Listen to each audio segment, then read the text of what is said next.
بسم اللہ الرحمن الرحیم۔ السلام علیکم ورحمۃ اللہ وبرکاتہ۔ عابد راجہ چینل کی طرف سے آج میں اپنے دوستوں کو بتاؤں گا کہ اللہ تعالیٰ کن 3 آدمیوں سے محبت کرتا ہے۔ اس سے پہلے میں اپنے تمام دوستوں سے گزارش کروں گا کہ اس ویڈیو کو آپ نے آگے ضرور شیئر کرنا ہے۔ تو شروع کرتے ہیں۔ بسم اللہ الرحمن الرحیم۔ 3 قسم کے آدمیوں سے اللہ محبت کرتا ہے۔ نمبر 1، سیدنا ابو دردہ رضی اللہ تعالی عنہ فرماتے ہیں کہ نبی اکرم صلی اللہ علیہ وآلہ وسلم نے فرمایا، اللہ تعالیٰ 3 قسم کے آدمیوں سے محبت کرتا ہے، ان پر ہنستا ہے اور ان سے خوش ہوتا ہے۔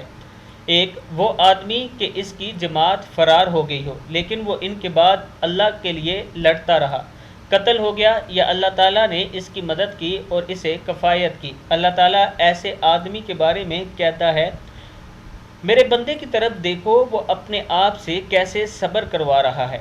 نمبر 2، وہ آدمی کہ جس کی بیوی خوبصورت اور اس کے پاس بہترین نرم بستر ہو لیکن وہ قیام کرنے کے لیے رات کو کھڑا ہو جاتا ہے۔ اللہ تعالیٰ کہتا ہے، میرے بندے نے اپنی شہوت کو ترک کر دیا ہے اور میرا ذکر کر رہا ہے اور مجھ سے سرگوشی کر رہا ہے، اگر یہ چاہتا تو سو بھی سکتا تھا۔ اور وہ آدمی جو قافلے سمیت سفر پر ہو، وہ رات کو کچھ حصہ جاگنے اور چلنے کی وجہ سے چور ہو گیا ہو یعنی تھک گیا ہو اور بالآخر سو گیا ہو، لیکن وہ ناخوشی میں سحری کے وقت اٹھ کھڑا ہو اور نماز پڑھنا شروع کر دے۔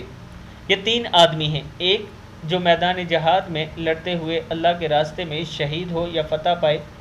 2، وہ آدمی جو رات کو قیام کرتا ہے یعنی تہجد پڑھتا ہے۔ اور 3، وہ جو سحری کی یعنی صبح کی نماز پڑھتا ہے، جتنا مرضی تھکا ہو لیکن صبح کی نماز نہیں چھوڑتا۔ اللہ تعالیٰ ان تینوں آدمیوں سے محبت کرتا ہے۔ میں اپنے دوستوں سے گزارش کروں گا کہ اس پر عمل کریں اور اللہ تعالیٰ سے دعا کیا کریں کہ اللہ تعالیٰ ہم سے بھی محبت کرے۔ اس ویڈیو کو آپ دوستوں نے آگے ضرور شیئر کرنا ہے۔ السلام علیکم ورحمۃ اللہ وبرکاتہ۔